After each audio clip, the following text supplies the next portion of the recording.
Thanks for your presence here tonight, everybody. It's nice to see so many familiar faces. As many of you know, I cannot begin to tell you how important Charlie Williams was in my life. Just a colossal importance. I once described Charlie as being a combination of two other American geniuses, Walt Whitman and Larry David.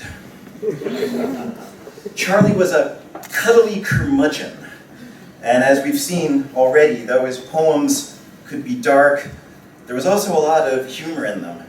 And in person, Charlie could be funny as hell. And part of his humor was this self-deprecating aspect. A lot of his anecdotes were always about something he'd said that was wrong, or he'd done the wrong thing at the wrong moment, and there was this excruciatingly awkward thing that he would just recount in a hilarious way. And sometimes that happens in his poems as well.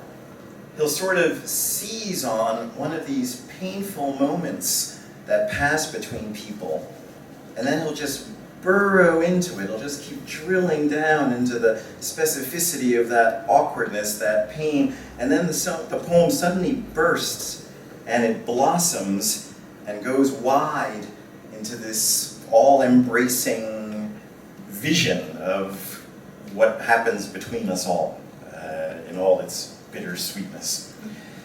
So I'm going to read one of those poems that I think captures that. It's the title poem from his collection, The Singing.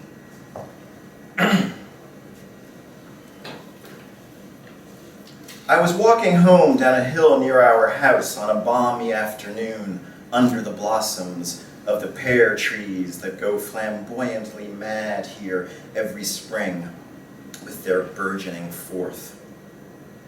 When a young man turned in from a corner singing. No, it was more of a cadenced shouting, most of which I couldn't catch, I thought, because the young man was black speaking black. It didn't matter.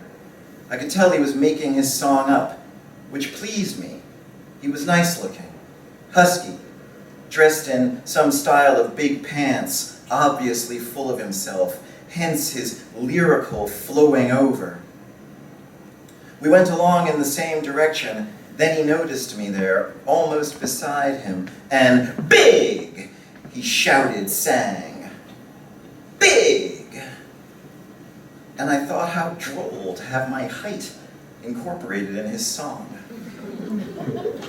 So I smiled, but the face of the young man showed nothing. He looked, in fact, pointedly away. And his song changed. I'm not a nice person, he chanted. I'm not a nice person. No menace was meant, I gathered, no particular threat, but he did want to be certain, I knew, that if my smile implied I conceived of anything like concord between us, I should forget it. That's all. Nothing else happened. His song became indecipherable to me again. He arrived where he was going, a house where a girl in braids waited for him on the porch. That was all. No one saw, no one heard. All the unasked and unanswered questions were left where they were. It occurred to me to sing back, I'm not a nice person either. But I couldn't come up with a tune. Besides, I wouldn't have meant it, nor he have believed it. Both of us knew just where we were in the duet we composed, the equation we made, the conventions to which we were condemned. Sometimes it feels, even when no one is there, that someone, something is watching and listening.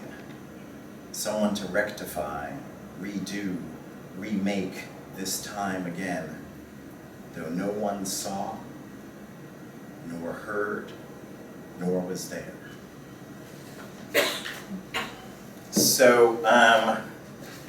Writers, I've observed, we tend to complain a lot. We complain about publishers, we complain about critics, sometimes we complain about agents, maybe colleagues. We seem to be in a perpetual state of dissatisfaction no matter where we are in this métier. And I remember being with Charlie and other friends on December 31st, 1999. We were about to ring in the new year, new century, new millennium. And Charlie and I, at one moment, we found ourselves alone in the kitchen, complaining. I forget what I was complaining about. Charlie was complaining that he was always being nominated for these prizes that he didn't win. And I said, well, you got the National Book Critics Circle Award a while back. And he's like, yeah, okay, but that's the exception that proves the rule. Otherwise, he's always getting nominated. He's always the bridesmaid. And he said the worst was the National Book Awards ceremony, because that was like the Golden Globe Awards. You had to sit at this dinner, and the nominees were all there, and they announced the winner, and the winner had to get up and make a speech, and when you hadn't won, you had to sit there and look happy. So we were, complaining about this before we joined the other guests to ring in the new year. And later in that new year, in 2000, Charlie won the Pulitzer Prize, which showed there is justice in the literary world. And 3.5 years after that, he won the National Book Award. So when he won, the first time I contacted him, I said, so, did you give a speech? And he said, no, I read a poem. So I'm going to read the poem that Charlie read at 91 from this collection, The Singing. And the poem is called Doves.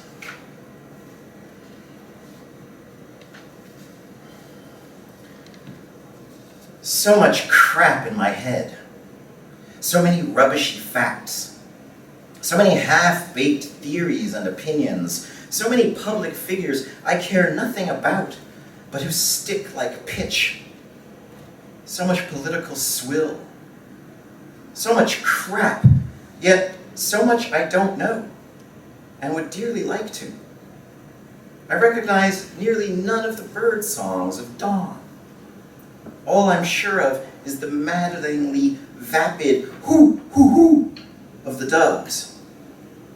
And I don't have half the names of the flowers and trees, and still less of humankind's myths, the benevolent ones, from the days before ours, water-plashed wastes, radiant intercessions. So few poems entire, such a meager handful of precise recollections of paintings. Detritus instead, junk, numbers I should long ago have erased, inane, quote, information, unquote, I'll doubtlessly take with me to the grave. So much crap. And yet now, morning, that first sapphire dome of glow, the first sounds of being awake, the sounds, a wind whispering, but even trucks clanking past, even the idiot doves, and within me, along with the garbage, faces, and voices. So many lives woven into mine. Such improbable quantities of memory. So much already forgotten, lost, pruned away. The doves, though. The doves. So as I was saying about complaining writers, clearly one of the most thankless situations, I'm sure there are men and women here tonight who can attest to this, one of the most thankless situations in life has to be writer's spouse. But those writers who have had the good fortune to have found a soulmate, believe me, we know how lucky we are.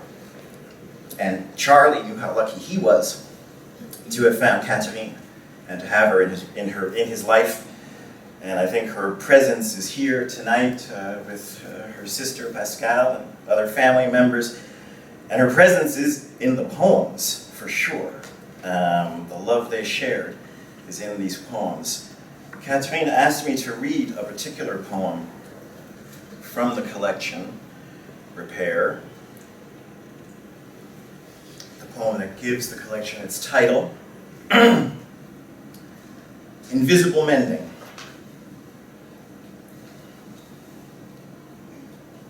Three women, old as angels, bent as ancient apple trees, who, in a storefront window with magnifying glasses, needles fine as hair and shining scissors, parted woof from warp and pruned what would in human tissue have been sick.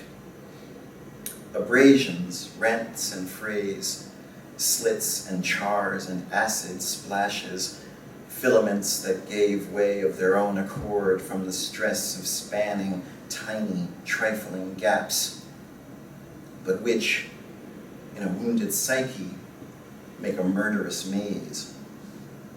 Their hands as hard as horn, their eyes as keen as steel.